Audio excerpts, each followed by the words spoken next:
Hi, this is Ed from Wright, coming to you with a general update on where we are as a business. Right now, it's mid-May of 2021, and so far this year, we've seen a lot of growth. We've had really good record sales on mowers, and we're very appreciative of so many of you and our dealers in helping us get to this point. Now, the challenge is that with higher sales and constraints on the availability of parts, there's not necessarily enough mowers to go around as a whole.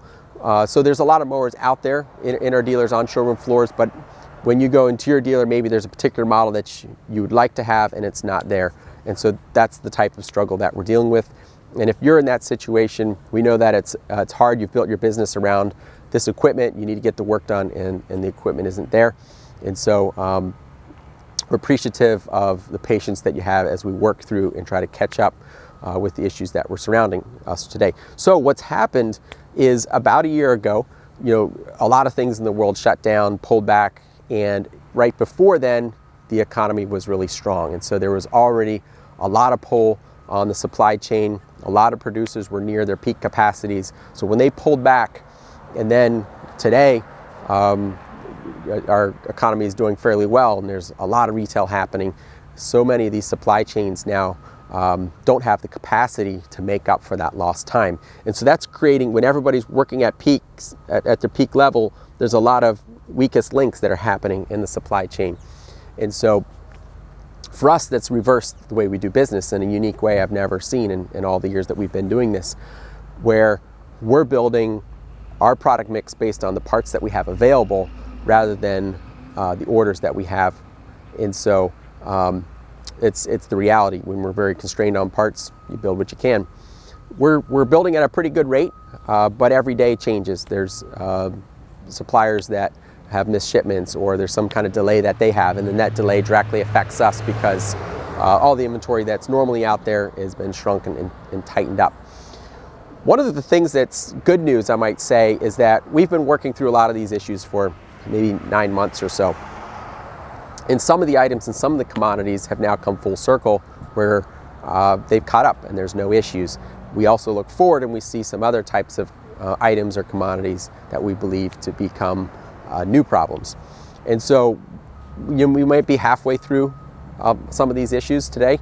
And so I think we see a light at the end of the tunnel as we work through all this. So that's the good news. Now, just some pointers that might be helpful to you as you go through the rest of the season. First off, if you've got backup equipment, be sure that it's in running condition.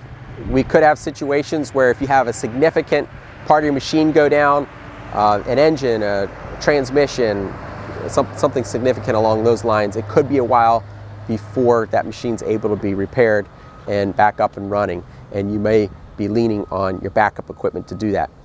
Many dealers offer a loaner, but there's not enough of those to go around if these issues become more bigger and affect more people. And typically those loaners are not available for extended periods of time. And so having a backup mower is always really important, and in the situation that our world is in today, it's more important than ever to be sure that equipment is shipshape and running the way it should. The other thing that might be helpful to you is that just your dealer is really, really key to your success. And be communicating with your dealer regularly. Be sure that they know what your future equipment needs are. If you wait until equipment shows up on the showroom, it might already be allocated. And so if you wait for unallocated inventory, it might be quite a while. So be sure that your dealer knows what your equipment needs are, or that you're placing an order, a commitment with them, so that when they can put your name on the list, and when the equipment comes in, it's got your name on it.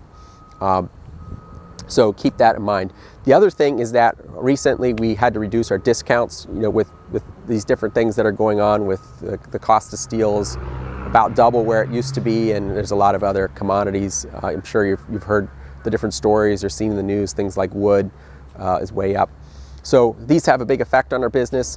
We recognize that some of these are peak prices and they'll probably stabilize again in the future, but we do see a certain amount of things going up, and we've had to increase our prices a certain amount to take some of this in mind.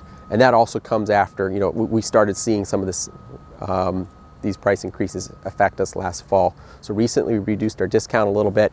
We are committed to trying to produce the highest performing, most effective equipment in the business with the lowest life cycle cost, and we're doing all that we can to try to control that.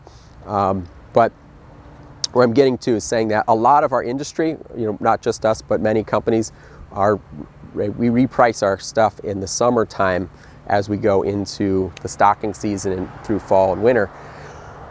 And so probably through the remainder of this spring is where you'll see some of the better prices out there for really anything. And so keep that in mind as you look at your equipment needs as well. Last thing I'll mention is, it's old news, but it's always really important. So I think it's important to just reiterate it. Focusing on your company's productivity, your efficiency, minimizing downtime, your procedures, the type of customers you work with, the margin space that you're in, that's really, really important. And now more than ever is the time to focus on your business development. So just thoughts to and examples of this would be, if you have too broad of a set of customers, sometimes you're more inefficient than if you focus on one type of customer or a certain class of properties. So zeroing in on what you do and being really efficient at that is one thing. Route density is really, really important. So dialing in the areas that you serve and where your customers are is really important. The other thing is the use of your time on every property. So that could be your routines, your procedures, the type of equipment, and that's our world. Equipment that's highly productive is really important, making the most of your labor. I call it opportunity cost, because what you want to do is you want to invoice X more jobs per week with the same fixed costs. When you're able to do that, it makes you significantly more profitable. So these are the types of things that now more than ever you want to focus on, and will help you really get ahead of your competitors in the market. It'll help you be able to make more money, and all the other things that come from that to be more successful. And at the end of the day, your success is our success. And despite the different struggles that I bring up here today, know that we're committed to your success to the greatest extent that we can. So hopefully this is helpful to you, and I hope you have a great rest of the spring.